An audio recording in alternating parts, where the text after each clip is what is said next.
Tudo indicava que seria apenas mais uma noite de gala impecável. Taças de cristal tilintavam, homens de smoking negociavam fortunas em sussurros. Mas quando uma menina descalça adentrou o salão, ninguém a percebeu, até ela girar em perfeita sintonia com o menino que nunca dançava. As conversas silenciaram, e do alto da escadaria de mármore, Ricardo Almeida prendeu a respiração. Quem era ela? E o que ela tinha acabado de despertar em seu filho calado? Ricardo Almeida era um homem que possuía tudo: poder, dinheiro, prestígio. Tudo, exceto a única coisa que ele não podia comprar: conexão. Por 8 longos anos, ele tentou se aproximar de seu filho, Léo. Terapeutas, especialistas, os mais modernos dispositivos, mas nada rompeu o silêncio. Léo vivia num universo particular de rotinas, enfileirando carrinhos de brinquedo, evitando o contato visual, sem jamais falar, sem jamais sorrir. Para o mundo, Ricardo era um titã. Para o filho, era apenas uma sombra no corredor. Naquela noite, no gala anual de tecnologia e ações humanitárias que ele mesmo financiava, levou Léo, apenas uma vez, para expô-lo ao mundo, como diziam os especialistas. Mas Ricardo não estava preparado para a menina descalça, para o jeito como Léo a olhava, o jeito como ele se movia. Foi a primeira vez que seu filho deu um passo em direção a alguém, e Ricardo mal podia imaginar o quanto aquela única dança estava prestes a mudar tudo. Ricardo Almeida não herdara sua fortuna. Ele a construiu. Primeiro como engenheiro de software, depois como um CEO visionário. Era o tipo de homem que controlava salas de reunião com um único olhar, que acreditava que todo problema tinha um código a ser decifrado, uma lógica a ser dominada. Menos Léo. Quando sua esposa faleceu no parto, Ricardo mergulhou no trabalho, convencendo-se de que o sucesso preencheria o vazio, que o dinheiro consertaria o que a vida havia quebrado. Mas Léo não estava quebrado. Ele era, simplesmente, inalcançável. Em casa, Ricardo movia-se por sua cobertura de vidro e aço como um visitante em um museu. As luzes eram automáticas. As conversas, ou a falta delas, também. Léo nunca falava, nunca tocava, nunca reagia, a menos que alguém mudasse a ordem de suas caixas de sucrilhos ou colocasse música alta demais. Até abraços eram estranhos. Toque significava pânico. Barulho, uma crise.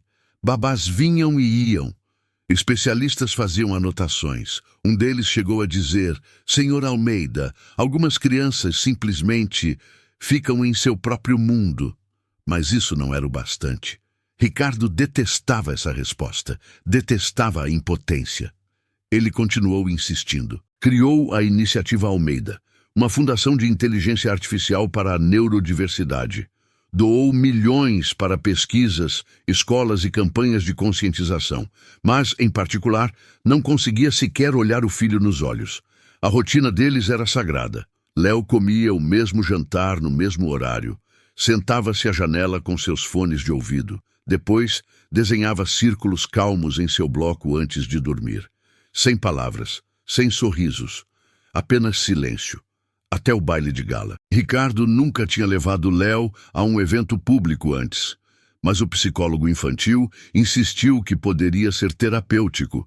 Então, vestiu Léo com um smoking miniatura, contratou um terapeuta acompanhante para ficar por perto e o levou ao salão do hotel, pensando que ele ficaria sentado em um canto observando, e foi o que ele fez, no começo. Até que uma menina, pequena, magra e descalça, surgiu do nada e caminhou em direção ao menino que ninguém conseguia alcançar. Ela não falou. Ela apenas se moveu. E Léo, pela primeira vez na vida, moveu-se com ela. Esse foi o momento em que o mundo inteiro de Ricardo, tudo o que ele pensava saber sobre conexão, controle e amor, começou a ruir. Houve um tempo em que Ricardo acreditava que Léo alcançaria os outros. Ele se agarrava aos diagnósticos iniciais: alto desempenho, atraso no desenvolvimento, promissor, palavras que sugeriam esperança. Ele construiu uma ala inteira na sede de sua empresa dedicada à educação neurodiversa. Criou aplicativos para comunicação, contratou os terapeutas mais caros do país e transformou a paternidade em uma ciência. Tudo em nome de um sonho: ouvir seu filho dizer pai, mesmo que uma única vez. Ele imaginava a cena, ensaiava como responderia. Talvez chorasse, talvez apenas assentisse, calmo e orgulhoso. Não importava. Ele só queria ter importância para Léo. Mas ano após ano se passava, e Léo permanecia em silêncio, indiferente a abraços, feriados, surpresas. Quando Ricardo o levou para ver fogos de artifício uma vez, Léo gritou até precisar ser sedado. Sua memória mais vívida não era um aniversário ou uma viagem em família. Era Léo sentado no chão aos 6 anos, balançando-se para frente e para trás, em meio a uma crise de choro, porque a faxineira havia movido um abajur 5 centímetros para a esquerda. Ricardo gritou naquele dia. Arrependeu-se instantaneamente, mas Léo não se encolheu. Não chorou mais, não ergueu o olhar. Ele apenas continuou balançando, perdido em um mundo que não permitia a entrada de seu pai. Foi a primeira vez que Ricardo se sentiu verdadeiramente invisível. Depois disso, o sonho começou a mudar. Ele parou de acreditar que Léo falaria algum dia. Parou de esperar por avanços. Em vez disso, concentrou-se em projetos públicos. A iniciativa Almeida tornou-se sua nova missão. Ele apareceu em capas de revistas, ganhou prêmios por inovação em pesquisa sobre autismo.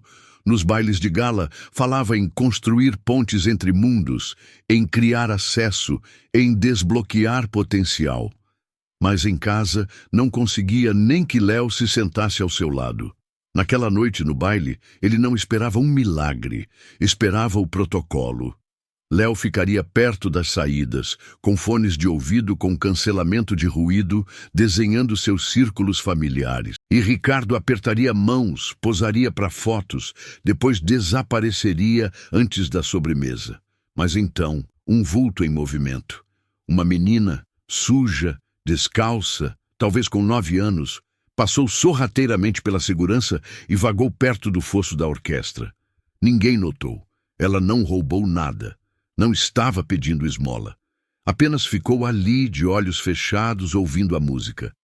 Quando viu Léo, não hesitou. Caminhou em direção a ele, sem medo, sem confusão. E quando ela estendeu a mão, Léo a pegou. Ricardo congelou. O tempo parou. Os dois começaram a balançar, instáveis no início, então espantosamente em sincronia. Como se a música tivesse conectado um fio entre 2 mundos completamente diferentes. Ao redor deles, as pessoas cochichavam. Celulares se ergueram. A segurança avançou.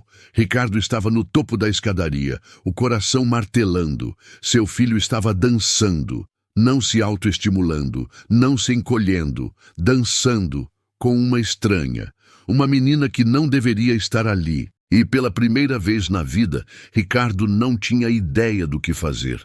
Ele ainda acreditava, de alguma forma, que poderia conter aquilo, controlá-lo, dar uma explicação qualquer. Mas, no fundo, uma rachadura havia se formado, e ele ainda pensava que poderia consertá-la. A música suavizou, transformando-se num murmúrio que cobriu o salão.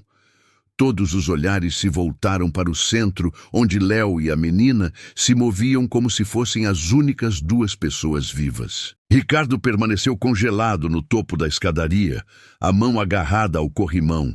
Ele não piscava, não conseguia. Seu filho estava sorrindo. Não era um tique. Não estava evitando o contato visual. Sorrindo e olhando diretamente nos olhos de uma criança que nem deveria estar ali. Um segurança começou a se mover em direção à menina, mas Ricardo ergueu a mão. Um instinto. Algo dentro dele sussurrou. Não impeça isso. O momento se manteve. Mas dentro do peito de Ricardo, uma tempestade rugia. Como? Por que ela? Terapeutas, professores, especialistas, nenhum deles havia alcançado Léo. Mas essa menina, essa estranha, havia conseguido em segundos, descalça, sem ser convidada, inexplicável. Ele desceu as escadas lentamente, um degrau de cada vez, sua mente tentando alcançar o que seu coração já sabia. O mundo como ele o conhecia havia mudado. Quando ele alcançou o salão, a menina paralisou. Tentou soltar a mão de Léo, mas Léo não soltou. Ele apertou suavemente, como se dissesse: "Está tudo bem, fique." Ricardo se aproximou. "Qual é o seu nome?" ele perguntou a voz baixa. "Sofia", ela sussurrou, sem encontrar seus olhos. "Onde estão seus pais?" Ela hesitou, depois balançou a cabeça. "Eu não tenho. Eu só entrei para comer." As palavras o cortaram. Ela não estava mentindo. Seu rosto estava sujo, suas roupas rasgadas. Ela havia entrado pela porta de serviço procurando por sobras. E agora, de alguma forma, ela havia desvendado a alma de seu filho. "Você sabe quem ele é?" Ricardo perguntou. Ela olhou para Léo, depois de volta para Ricardo. "Não." Ele estava só, parado ali, parecia triste. "E você simplesmente dançou com ele?" "Eu não planejei", ela disse, os olhos arregalados. "Eu só senti a música." E então, ele estendeu a mão. Ricardo olhou para Léo. Seu filho, que nunca havia estendido a mão para ninguém, nunca olhado para cima, nunca iniciado nada. E agora, ali estava ele, segurando firme esta menina, como se ela fosse oxigênio. A garganta de Ricardo apertou. Ele se virou para os convidados. Seus rostos eram um borrão de desconforto e fascínio. Alguns estavam filmando, outros cochichavam. Ele odiou aquilo, odiou-os. Aquilo não era um espetáculo, não era para a aprovação deles. Aquela era a primeira vez que seu filho ganhava vida. E não tinha nada a ver com seu dinheiro, sua tecnologia, seus projetos. Era ela, a menina que ninguém viu, a menina que todos teriam expulsado. "Venha comigo", ele disse para Sofia. Ela pareceu apavorada. "Não vou chamar a polícia", ele acrescentou. "Eu só quero conversar. Por favor." Sofia olhou para Léo. Ele assentiu, minimamente. Aquilo foi o suficiente. Eles caminharam para um canto tranquilo atrás da cortina. Ricardo se agachou, algo que não fazia há anos. Estava cara a cara com uma criança que não conhecia, mas que havia feito algo sagrado. "O que você fez com ele?"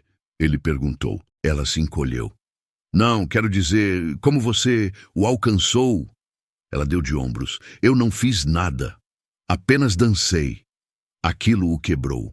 Apenas dancei. Algo que nenhum terapeuta jamais tentara. Nenhum protocolo. Nenhuma estrutura. Apenas o instinto de uma criança para se conectar. Ele exalou com força. Anos de luto, culpa, controle. Tudo se desfez. "Você tem onde dormir esta noite?" Sofia balançou a cabeça. Ele nem hesitou. "Você vem conosco." Os olhos dela se arregalaram. Eu não posso." "Pode. E vai, só por esta noite, para ficar segura." Ela pareceu insegura, mas Léo, ainda por perto, estendeu a mão novamente. Desta vez, ela a pegou. Naquela noite, Ricardo sentou-se sozinho em sua cobertura, observando as duas crianças no chão. Léo mostrava a Sofia como arrumava seus lápis de cor. Sofia ria baixinho, sem tensão, sem medo. Ricardo sentiu-se um intruso em sua própria casa, observando uma vida que ele nunca soube ser possível. E quando Léo gentilmente encostou a cabeça no ombro de Sofia, algo se estilhaçou dentro dele. Não foi apenas o silêncio de seu filho que se quebrou. Foi o seu próprio. Pela primeira vez em anos, Ricardo Almeida chorou. Não de frustração, não de fracasso, mas porque percebeu que passara anos construindo muros e uma menina descalça os derrubara com uma única dança. E você já viu algo tão simples? Desmantelar completamente tudo o que você achava ser verdade? Me conte nos comentários. Às vezes, sua história pode ser exatamente o que outra pessoa precisa para reencontrar a esperança. Porque em um mundo que raramente desacelera, são os momentos mais silenciosos que mais nos transformam. Na manhã seguinte, Ricardo não foi ao escritório. Pela primeira vez em mais de uma década, cancelou tudo. Em vez disso, ficou no corredor, o café esfriando na mão, observando Léo e Sofia sentados no tapete da sala. Duas crianças de mundos opostos, dobrando papel em barquinhos. Não havia conversa, mas havia algo melhor. Um ritmo, uma paz. Ricardo não entendia, não tentava entender. Ele apenas observava, como alguém que vê o nascer do sol depois de anos no subterrâneo. Mais tarde naquele dia, ele perguntou a Sofia: "Você gostaria de ficar um pouco mais?" Ela o olhou cautelosa. "Por quê?" "Porque eu acho que ele precisa de você. E talvez eu também." Sofia não respondeu imediatamente. Mas naquela noite, ela ajudou Léo a escovar os dentes, alinhou seus chinelos ao lado da cama dele e sentou-se com ele até que adormecesse. Ricardo observava da soleira da porta, incapaz de se mover. Algo em seu peito doía. Não exatamente dor, mas como o degelo após um inverno longo e rigoroso. Depois que ela saiu do quarto de Léo, ele perguntou: "Por que você é tão gentil com ele?" Sofia baixou o olhar. "Porque eu sei como é se sentir sozinho." Ricardo sentou-se ao lado dela no sofá. As luzes da cidade piscavam atrás das janelas. Ele não sabia o que dizer, então não disse nada. Pela primeira vez, o silêncio pareceu seguro. "Você não precisa confiar em mim", ele disse baixinho. "Mas não vou deixar você voltar para a rua. Eu não pertenço a este lugar", ela respondeu. Ele assentiu. "Nem eu no começo." Ela ergueu o olhar, confusa. "Esta casa, o dinheiro, a imagem. Construí tudo isso para me sentir no controle. Mas ultimamente parece apenas um museu. E você trouxe vida para cá?" Sofia não disse nada, mas não se levantou para ir embora. Mais tarde naquela noite, Léo acordou de um pesadelo, chorando. Ricardo correu para dentro, mas Sofia já estava lá, sussurrando algo, segurando gentilmente a mão dele. Léo se acalmou, e Ricardo ficou na soleira da porta novamente, desta vez não como um observador, mas como alguém começando a acreditar que talvez a conexão não fosse sobre consertar, talvez fosse apenas sobre estar presente. Ele não sabia se funcionaria, mas pela primeira vez ele queria tentar. Os dias seguintes se desenrolaram como passos cautelosos em terreno desconhecido. Ricardo providenciou para que um médico examinasse Sofia, discretamente. Ele não queria a atenção da mídia, apenas respostas. Desnutrida, exausta, mas, de resto, saudável. Sofia odiou o exame, mas não disse nada. Naquela noite, Ricardo perguntou se ela gostaria de uma cama de verdade. Ela assentiu. Ele preparou um quarto de hóspedes, abastecido com roupas, livros, até material de arte. Quando ela entrou, ficou parada por um momento, os olhos percorrendo o espaço como se pudesse desaparecer. Ela não disse obrigada. Não precisava. Enquanto isso, algo em Léo começou a mudar. Ele ainda não falava, mas agora esperava por Sofia antes das refeições. Ele espelhava os movimentos dela. Sentava-se mais perto. E uma vez, enquanto ela desenhava na mesa da cozinha, ele silenciosamente colocou um lápis de cor verde ao lado da mão dela. Sua cor favorita. Ricardo percebeu e sorriu. Ele começou a chegar em casa mais cedo, a desligar o telefone, a cozinhar muito mal. Os três comiam juntos. Pouca conversa, mas muita presença. À noite, ele lia em voz alta livros infantis, sua voz dura, pouco familiarizada com a gentileza. Sofia ouvia, Léo também. A cobertura antes estéril agora tinha desenhos na geladeira, cobertores jogados sobre o sofá e risadas, desajeitadas, mas reais. Ricardo não tinha certeza do que eles estavam se tornando. Um refúgio temporário, um teste. Mas ele parou de pensar em estratégias, começou a pensar em momentos, e, no entanto, a dúvida nunca estava longe. A reação negativa veio rápido. Um vídeo vazado do baile viralizou. Léo dançando, Ricardo paralisado, a menina em farrapos. As manchetes variavam de elogios a veneno. Filho de bilionário tocado pela bondade de criança de rua. Redenção encenada ou milagre genuíno. Então vieram os e-mails corporativos. Conselho preocupado com criança não investigada na residência. Imagem negativa. Urgente. Limites legais da guarda informal. Um diretor mandou uma mensagem direta. Você está pensando com clareza, Ricardo? E se ela o machucar? Ricardo não respondeu. Mas a pergunta o atingiu em cheio. E se ele estivesse projetando sua culpa em Sofia? E se ele apenas precisasse se sentir necessário? Ele começou a se retrair. Menos presente, mais reservado. Sofia percebeu. Léo também. Uma tarde, ela fez uma pequena mala. Ia sair em silêncio. Mas Léo parou na porta, bloqueando sua passagem. Seu rosto não mudou. Ele não chorou. Apenas ergueu um pedaço de papel. Um desenho. Eram 3 bonecos palito, de mãos dadas. Um alto, um menino pequeno, uma menina com cabelo bagunçado. Lágrimas encheram os olhos de Sofia. Nesse momento, Ricardo apareceu atrás dela. Viu a mala, o desenho, o medo. Eu também estou com medo, ele disse suavemente. Mas, por favor, não vá. Ela não foi. E mais tarde naquela noite, enquanto todos estavam sentados no tapete, Léo pegou uma letrinha de geladeira e a ergueu. F, ele disse. Tanto Ricardo quanto Sofia congelaram. Foi o primeiro som que Léo jamais pronunciara. Não foi perfeito, não foi planejado, mas foi real. E foi o suficiente para lembrá-los a todos. Algo extraordinário estava fincando raízes. 3 semanas depois, a Fundação Almeida realizou seu evento anual para a imprensa. Normalmente, Ricardo delegaria, apareceria por 10 minutos e desapareceria. Mas este ano, as coisas eram diferentes. Ele estava nos bastidores, vestindo um terno azul marinho simples, sem gravata, sem roteiro. Na plateia, investidores, parceiros de tecnologia, jornalistas. Mas também professores, terapeutas, pais de crianças neurodivergentes.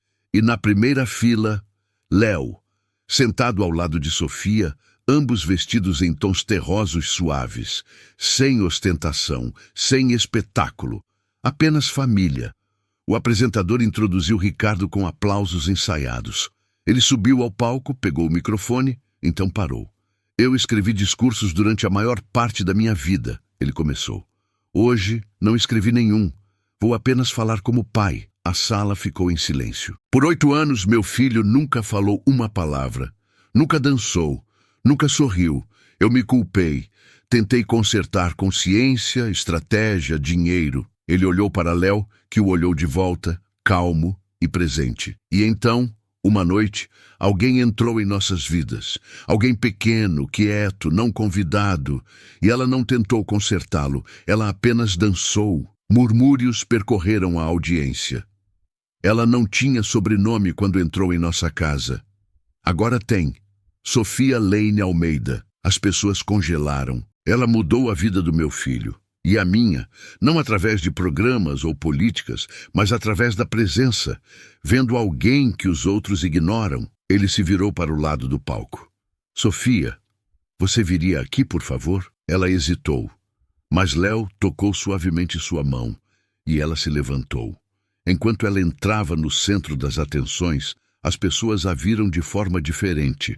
Não como um caso de caridade, mas como uma força. Esta é a pessoa mais corajosa que conheço, disse Ricardo. Ela me ensinou que o amor não se conquista, ele se reconhece, ele se retribui. Os olhos de Sofia brilharam.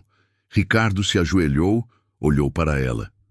Não sou um homem perfeito, mas prometo ser seu pai de todas as maneiras que importam, não apenas legalmente, não apenas hoje, mas por todas as manhãs que você acordar sob o meu teto e todas as noites que for dormir sabendo que está segura. Alguém começou a chorar na plateia. Léo levantou-se lentamente e caminhou até eles, sem ajuda. Ele enfiou a mão no bolso e tirou 2 pequenas pulseirinhas de elástico, feitas à mão. Uma dizia Sofia, a outra Léo. Ele deu uma para ela, a outra para Ricardo. Então, baixinho, quase um sussurro, ele disse, família. Um silêncio mais profundo que aplausos tomou conta da sala. E então, uma ovação estrondosa. Sofia abraçou Léo, depois Ricardo, sem palavras. Apenas o calor de algo que criara raízes lentamente, dolorosamente, mas plenamente. Mais tarde, quando questionado por um jornalista sobre como isso afetaria sua imagem pública, Ricardo sorriu. Não me importo com o que o mundo vê. Importo-me com o que ele vê. Ele olhou para Léo.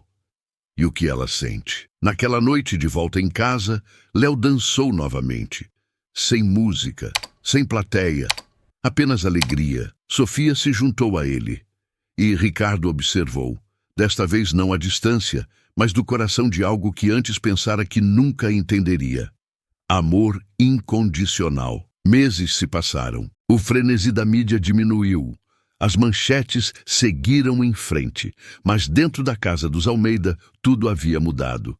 As manhãs agora começavam com uma conversa tranquila durante o café da manhã. Sofia cantarolando uma melodia, Léo rabiscando formas em guardanapos e Ricardo fazendo os piores ovos mexidos da cidade. Havia rotinas, claro, mas não do tipo rígido. Havia risos, contato visual e até histórias para dormir, com vozes. Léo falava agora, não com frequência, não fluentemente, mas com intenção. E Sofia? Ela se matriculou na escola pela primeira vez, fez aulas de dança, começou a desenhar novamente. Certa vez ela disse a Ricardo, eu não achava que pessoas como eu pudessem viver em lugares como este. Ele sorriu. Isso é porque este lugar não vivia até você chegar aqui. Ricardo ainda administrava sua empresa. Ainda assinava acordos milionários, mas seu maior investimento agora era o jantar às 18 horas, arte na geladeira e sessões de dança na sala nas manhãs de sábado. Ele não precisava mais ser visto, ele só queria ver seu filho crescer, sua filha se tornar e ele mesmo finalmente se tornar inteiro, porque às vezes as histórias mais fortes não são contadas em manchetes ou livros de história. Elas são escritas por pequenas mãos segurando as suas no escuro, no silêncio após a música, nos olhos de uma criança que nada diz, mas muda tudo. Talvez você nunca tenha dançado no meio de um salão de baile. Talvez nunca tenha mudado a vida de alguém com um único passo. Mas talvez você tenha sorrido para a pessoa certa no dia errado, ou segurado a mão de alguém quando não conseguia falar, ou permanecido quando todos os outros foram embora. Esses momentos importam. Às vezes, os menores gestos deixam as marcas mais profundas. Assim como Sofia, talvez você também tenha sido invisível, até que alguém finalmente o viu. Diga-me, você já foi a luz inesperada na escuridão de alguém? Ou alguém já o salvou, sem nem mesmo saber? Compartilhe nos comentários, porque sua história pode ser a faísca que outra pessoa está esperando. E se esta tocou seu coração, deixe um like e inscreva-se. Temos muitas outras histórias reais que provam que o amor é mais alto que o silêncio.